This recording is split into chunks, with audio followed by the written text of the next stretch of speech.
আসসালামু আলাইকুম এভরিওয়ান। আমাদের ভাগ্যটা এখন হয়ে গেছে হচ্ছে হাসিনা আপার মতন। মানুষের জন্য যতই করি মানুষ শুধু বলে যে কি করছি কি করছি, হাজার করার পরও কোনো নাম নেই যে এটা করছি ওটা করছি। হাসিনা আপা তো দেশের জন্য আমাদের কম করে নেই, অনেক কিছুই দিয়ে গেছে আমাদেরকে, কিন্তু তারপর আমরা বাঙালি জাত না, যত পাই ততই চাই। এটা তো আমাদের হাদিসও আছে, মানুষে কখনো কোনো কিছু দিয়ে মন ভরাইতে পারবো না, মানুষ কখনো শুকরিয়া আদায় করবো না। তো এরকমই একটা পরিস্থিতি হয়ে গেছে। এখন মানুষের জন্য যতই করি না কেন মানুষ শুধু বলে হয় নাই, বা এটার মধ্যেই দোষ থাকে, 10 দিন করলে একদিন করলো না কেন সেটাও দোষ হয়ে যায়। এখন বর্তমান পরিস্থিতিতে এটা হয়ে গেছে। তো আমাদের মাননীয় প্রধানমন্ত্রী শেখ হাসিনা পায় তো আর আমাদের দেশের জন্য কম করে নাই।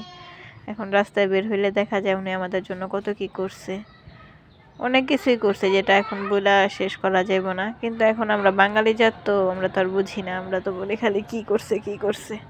এখন নিজেদের যখন হয় তখন বুঝি আসলে মানুষের জন্য যতই করি না কেন সেটা কখনোই মানুষের মনটা পরিপূর্ণ করতে পারবো না, যে না এটা দিয়ে এটা মানুষের মনটা ভরবো।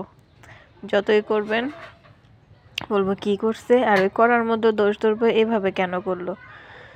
তো এটাই এখন দুনিয়ার নীতি হয়ে দাঁড়াইছে। মানুষের মন পাওয়াটা অনেক কষ্ট হয়ে গেছে। কোনো ভালোবাসার কোনো সম্পর্ক নাই, কিছু সম্পর্ক নাই, শুধু মানুষে দিতে পারলেই ভালো। আর যদি আপনি মাঝে সাঝে কোনো কিছুর মধ্যে আটকায় যান তাহলে আপনি সবচাইতে খারাপ।